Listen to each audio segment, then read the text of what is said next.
c'est un plaisir de vous recevoir, de discuter avec vous et de préciser nos attentes et objectifs de cette rencontre de Ëttu Jàmm. Soyez les bienvenus. Vous avez également les jeunes de Ëttu Jàmm parce qu'on est également on prépare la relève. Là, et elles sont là, les jeunes représentant les organisations. Voilà, mesdames, Ëttu Jàmm qui vous accueille avec plaisir et qui est ouverte aux échanges que nous allons avoir tout à l'heure. Voilà. Merci. Merci, bonjour. Di leen gërëm di gërëm d'abord sama sœur Penda pour organiser réunion bi ci lu gaaw ndaxte xam nañ ne kenn amul jot surtout ci jamono ji ñu nekk kon ñi ngi rafetlu bu baax a baax jotaay bi di nuyu ñëpp nag fii ñoom suñu ay sœur rek fi ne kon gëj leen gis mais di leen wax ni ñun ñëpp ñu ngi leen tàllal suñu loxo nuyu leen bu baax a baax ma ànd ak madame la ministre suñu sœur Aminata Touré Mimi Touré mi yoroon Mimi 2024 ñun ñëpp Sénégal yëpp gis li fi xew ñun ñëpp ñu doon ñaan yàlla mu nekk candidat jigéen bu dëgër bu nekk ci élection yi waaw yàlla def candidature am ñu bloqué ko ak ñi nga xam ne ñi ñu bare ñoo xam ne ñi téye nañ leen ñu ànd ak tam suñu doom Marème Soda honorable Marème Soda Ndiaye mi ngi gaare ñëwoon tey seet si leen damay def introduction rek defe naa ni ki ma ci xaman Yacine Fall laa tudd ñu ñëw nag sous la bannière le parapluie de Diomaye 2024 donc Diomaye président muy kuréel boo xam ne bii nii ay parti politique ak ay mouvement ñu bare ñoo ci ànd pour soutenir la candidature de Bassirou Diomaye Faye duñu amuñu benn parti bu ñu jiital waaye dañu nekk ay ak ay leaders yu ànd pour jàppale candidature boobu Marème Soda bokk ci egsi na maa ngi lay dalal ñu ngi soog a tàmbali ñu gis nag nii li fi xew fan yi bi nga xamee ne ñun ñëpp dañu yaakaaroon ne dañu dem élection sénégalais yi tànn mu am nag loo xam ne dafa yëngal sunu démocratie mooy xam ne lu fi mësul am jël élection bëgg ko annuler jël mandat wu président de la république bëgg ko yokk au-delà de fi nga xam ne fa la war a yem te lu ne xew fi te kenn mësul xalaat loolu ñu jóge nag ci at yu jafe-jafe de jamono yu metti ci Sénégal ñaari at yu mujj yi surtout suñu doom yu bare génn àddina ñu jàpp ñu bare ñu nekk ci prison ba léegi boole ci jigéen yu bare muy journaliste muy ay yaay muy ay liggéeykat jigéen ñu bare ngi ci prison bi xëy na am na ñu ngeen ci xam mais xëy na am na ñu bare ñu ngeen ci xamul. may gërëm tamit Aminata suma sœur parce que bi ma ko waxee booba ba léegi ñoo daan ànd mais fan yi dafa occupé woon lool ci gis ngeen yu ñu doon dox yëpp waaye dafa ni bu dee dañu dem ci jigéen ñi kay man tam nañ ànd dem waaw am na ci yoo xam ne ñoo ànd am na yoo xam ne ànduñu waaye tey nag comme yéen la moo tax ñun dañuy ñëw ñun ñëpp àndandoo donc Aminata xëy na je lui donne la parole balaa mu gaaw parce que comme dañu am ay réunion te yéen tam xam nañ ne am ngeen ay liggéey ñu daal di gaaw jërëjëf Sœur Yacine daanaka tënk nga lépp. Je voudrais tout d'abord vraiment rafetlu l'initiative de Ëttu Jàmm parce que le Sénégal, notre bien le plus précieux, c'est notre capacité à dépasser nos contradictions dans la paix. Et d'ailleurs, ce n'est que dans la paix qu'on peut espérer un quelconque développement. Et ça, je crois que c'est ce qui a fondé disons cette initiative de toutes ces organisations de femmes qui souhaitaient qu'on aille à l'élection dans des conditions de paix et de concorde parce qu'effectivement quand il n'y a pas de paix celle qui en subit les premières conséquences c'est la femme, ce sont les femmes à travers elles directement ou alors à travers leurs enfants comme on est en train de le vivre actuellement. Et je suis aussi heureuse de retrouver ici des sœurs de combat de plusieurs années, pour ne pas dire de décennies. Et je voudrais à toutes vraiment vous rendre un vibrant hommage. Chaque fois que le pays s'est trouvé dans des situations difficiles comme celle-ci, vous avez pu prendre les initiatives qu'il faut et contribuer à ramener la sérénité. Je salue aussi la collaboration intergénérationnelle, comme on essaye de le faire. Je crois que Mariam Soda a été très assidue aux côtés de Yacine, beaucoup plus que moi, dans, disons, l'objectif qu'on a de construire un grand front pour défendre notre démocratie. Et évidemment, les femmes y jouent déjà un rôle important. Donc c'était un point de passage incontournable. Yacine a expliqué en détail, on l'a tous vécu ensemble, où malheureusement le président Macky Sall a amené notre démocratie. Et moi, ça m'est particulièrement pénible parce que j'ai passé beaucoup d'années avec lui. Et je peux vous dire qu'on n'aurait jamais imaginé qu'on en serait là un jour. Donc voilà, je crois que même quand tout le Sénégal a mal, je crois que moi j'ai un degré de plus, disons, dans cette désolation générale. Donc nous souhaitons vraiment partager avec vous tout ce qu'on fait, en vous disant qu'on a toujours appelé à la paix. Je crois que c'est surtout comme ça que les Sénégalais peuvent d'ailleurs faire un choix rationnel. Quand il y a, voilà, on peut se faire entendre, nous, comme politiciens. Ce n'est pas à travers des grenades, des tirs, qu'on va pouvoir aller à l'élection avec un taux de participation qu'on souhaiterait être très grand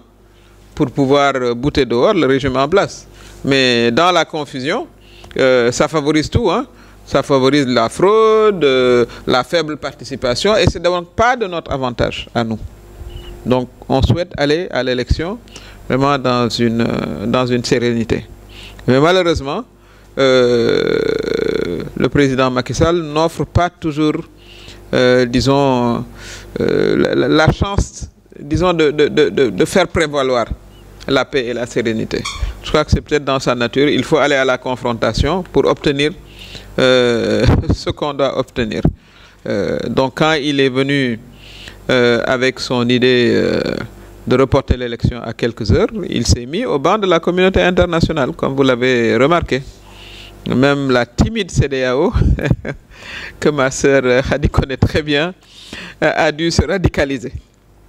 Et aujourd'hui, nous pensons que vraiment le droit, la communauté internationale, le peuple sénégalais est du côté de tous les démocrates qui souhaitent vraiment qu'on respecte la Constitution et qu'on aille à l'élection dans la paix et dans les délais impartis par la Constitution. Et la voix des femmes est très importante de ce point de vue-là. C'est aussi pour ce quoi nous sommes venus. Non seulement la voix des femmes, mais les actions aussi qu'on pourrait mener ensemble. Comme je l'ai dit, nul n'est mieux placé que les organisations de femmes pour appeler au respect de la Constitution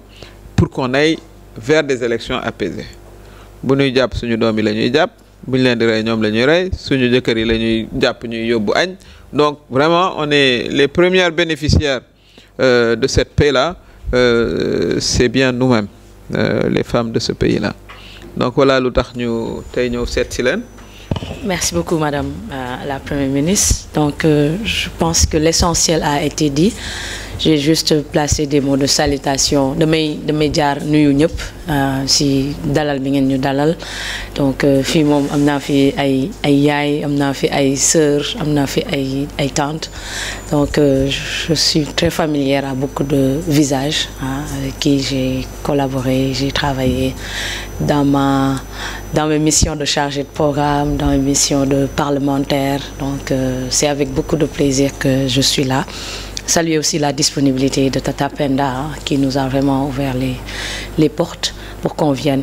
Donc je pense que li ñu waroon waxtaanee yëpp tënk nañ ko. Peut-être lu mu si dolli rek mooy rafetlu taxawaayu organisation féminine yi, lire nañ yenn communiqué yi, lire nañ itam taxawaay bi ñu am, lire nañ aussi démarche ak gis nañ démarche proactive bi.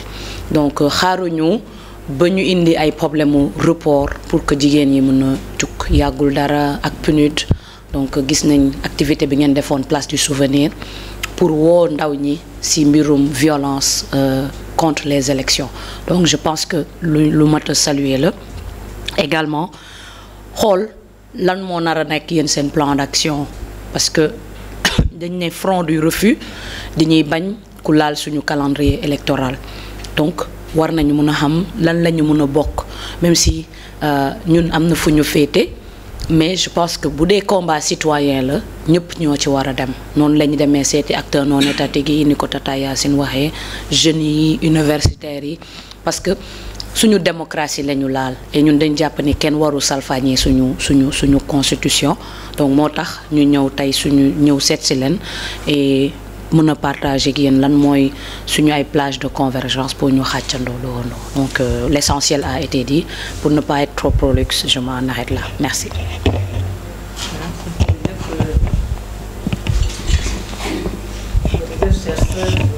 di wooyee avant sax di leen naan coalition Diomaye beeg yooyu di encore wax leen ni rek c'est un plaisir de vous accueillir mais on est entre sœurs on est également entre femmes te ku nekk xam na ne saa yu dëkk bi demee ni la voix des femmes s'élève également pour wax ci ak fexe ba nga xam ne duñu nekk ci yenn yi la réunion sera modérée tout à l'heure par madame Abi Diallo mais auparavant de wax ne ëttu jàmm je salue l'association des femmes vivant avec un handicap et là la plateforme ñu ngi fii COSYDEP mi ngi noonu ñëw na Yacine maa ngi lay saluer avec ce trondo ngay recevoir di wax ne la plateforme ëttu jàmm vient de boucler une campagne de plus de 10 jours dans les 14 régions du Sénégal def nañu région yépp avec les femmes organiser ak ñoom des forats communautaires dem aussi rencontrer dans les localités les guides religieux on a rencontré sax ki nga xamante ni si accueilliroon nañu mu di sëñ Mountakha Mbacké sëriñ Niass tous les imams yi nga xam ne ñu ngi nekk ci localité yooyu nga xam ne visité nañ leen les chefs traditionnels également par exemple bi ñu demee à Ziguinchor le roi d'Oussouye mais également la reine ñoom ñëpp gis nañ leen donc dans les 14 régions on a été vous dire également que la présidente d'honneur madame Binta Diop de Femmes, Paix et Sécurité envoyée spéciale qui est la présidente d'honneur de la plateforme est en train de suivre notre rencontre mi ngi leen di dalal di leen nuyu bu baax a baax di leen wax ne dégg na seen kii et qu'on est ensemble en toute solidarité surtout avec la voix des femmes ba ñu xam ne ñoo ngi fi ak li nga xam ni moom la ñu nar a def bi ñu demee ci région yi nga xamante ni on a totalisé chaque panel bu ñu def chaque forum rassemblé na plus de 200 femmes donc ñu wax ak ñoom def plaidoyer foofu yëpp li ñu fa doon def nag di appeler à la paix à la cohésion sociale également faire appel également à la responsabilité citoyenne ni leen nag lépp nag ñu ngi koy def dans un climat apaisé moom la ñu war a rencontrer également dans la localité et faire appel pour avoir des élections transparentes et apaisées parce que tamit nag élection moom ñi koy def il y a les responsables des élections ak les pouvoirs publics ñi nga xam ne ñoo ñu war a organiser nag ay élections yu nga xamante ne si transparentes apaisées surtout apaisées ñu def ko dans les 14 régions yëpp les femmes se sont engagées ñoom ñëpp dañuy au-delà des divergences parce que ku ci nekk am nga nag sa appartenance mais dañu jóg ni ñoom ñëpp ce qu'elles veulent c'est des élections transparentes moom la ñu bëgg apaisées démocratiques inclusives nañ ñu ko may ñoom ñëpp nag déplorer nañu aussi li nga xamante ni si candidate femme parce que candidate femme ñun daf ñu doon neex bu baax a baax et ñoom ñëpp dañoo def appel ne vraiment ñun bëggoon nañoo am torop ci jour yi ñuy dem comme dañuy taxaw rek di ñaan kay kiiwu réew mi bëggoon nañu vraiment nag une candidature féminine et cetera loolu yëpp dañ ko faa wax aussi mais ce qui est encore plus important intéressant moo di ne toutes les femmes dañoo jóg ni ñoom paix la ñu soxla la paix la sécurité ci élection yi boobu nag fekk na lii dalagul ci ñun parce que ñun bi ñu rentré rek la lii am bi mu ko amee ëttu jàmm def na deux communiqués benn bi vraiment bi mu ko déggee dafa ñëw wax élection dafa nekk un indice de démocratie pour un pays et c'est un des piliers de stabilité également pour un pays ñu rappeler yooyu yëpp ñëw nag daal di ne vraiment kii nañu on a pointé du doigt le président de la République pour lui demander vraiment qu'on tienne cette élection-là à date échue et que dara warut a tax fi mu ne nii on comprend pas reportu élection bi warut a am on l'a dit et on l'a clairement dit parce que nekk na lu nga xam ne aussi jiixi jaaxa yu nga xam ne mën na ko indi ci nit ñi bi ñu ko waxee rek leen gis il y a eu tellement de soubresauts yu bëri gis nañ ko fi et on a condamné également violence yooyu nga xamante ni si am na tey jii rek génnewaat nañu beneen communiqué pour vraiment ñaawlu bu baax ce qui s'est passé violence yi nga xam ne si am nañu surtout à l'encontre nag de femmes jàpp femme dóor et cetera et cette femme là était sax dans bu ñu ko mënee wax doon dans l'exercice de ses fonctions kooku dafa doon def métier journalisme et cetera ñu dóor jël ñeneen des personnes vivant avec un handicap l'association des femmes vivant avec un handicap a déploré cet état de fait ñun ci suñu jëmm kii nañ ko ñuy xool nag fi mu ne nii ci li ngeen ñu kii nii ñun day appelé ñun moom jàmm ëttu jàmm moom c'est ça la paix la sécurité mais également médiation bu ñu ca mën a def nag ëttu jàmm aussi li ko autour de ëttu jàmm li ko cerné moo di le dialogue ñun on encourage toujours le dialogue mais nag vous dire que ni def nañu communiqué ni report élection yi moom dañ ko mënuñu ko comprendre moom te nag dañ ko parce que on ne comprend pas on déplore cela qu'est-ce qui a amené depuis c'est la première fois je pense qu'on assiste au report d'une élection présidentielle ñun gis nañu bataille élection locale mën nañ ko reporter élection législative oui mais ay élection kii moom laa moom gis ngeen suñu communiqué ñun pour won suñu position mais encore une fois daal ñun appelé à la paix la ñu wax xool ba xam nag maintenant comment avoir te dañu wax aussi ni qu'on veut avoir cette élection dans les plus brefs délais noonu lañ ko waxee xamuñu nag fi mu ne nii am na ci sunu benn kii bu nga xam ni dañu sax invité la Sénat dañu ko invité ci kii notre sœur là est dans la Sénat est membre de la Sénat la présidente Yacine bon Aminata man xam nga pourquoi rek mën naan la Yacine vraiment yaa naa xalla dama bëri ay ñoom tamit dañ leen am na kii nga xam dañ leen cee interpellé parce que am na ay rencontre yu nga xam ne dañ ko def ñëw